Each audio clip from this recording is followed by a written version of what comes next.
ও বউ, ও বউ, তুমি কি খাচ্ছ? বললো না, স্পেশাল জিনিস আছে। কি আছে এরকম খাইতেছো একলা একলা? তুমি দেখলে অবাক হয়ে যাবা।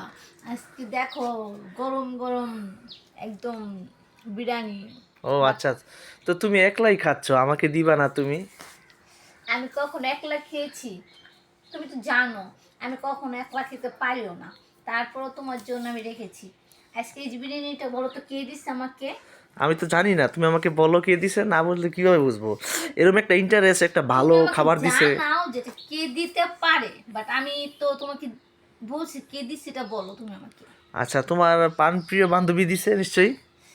উম, সবচেয়ে বড় কথা কি জানো, আপন তারা কেউ কিছু করতে পারে না, যারা পর তারা কিন্তু আপনের মতোই আদর করে, যে আমার তুমি বান্ধবী। তোমার সখী যারা তুমি ডাকছো, সে তোমাকে আদরিনী ভাবে তো একটা বিরিয়ানি পার্সেল পাঠাইছে তোমার জন্য। তোমাকে কি বলে বলা বুঝি, বাট বাসায় রান্না করলে আমি এতটা মজা করে রান্নতে পারি না। এত মজা হয়েছে, এত মজা হয়েছে, তুমি খেয়ে আরে মানে অন্যজনেরটা প্রশংসা করতেছো তুমি। তোমার হাতের রান্না অনেক মজা হয়। তা তুমি একাই খাবা, আমাকে দিবা না? এত মজা। এইভাবে বললো না, আমাকে খাওয়াই দাও। নাও, আমি তো তোমার জন্য তো রাখছি যে তুমি আসলে একসাথে খাবো। হুম, অনেক টেস্ট, অনেক মজা হয়েছে।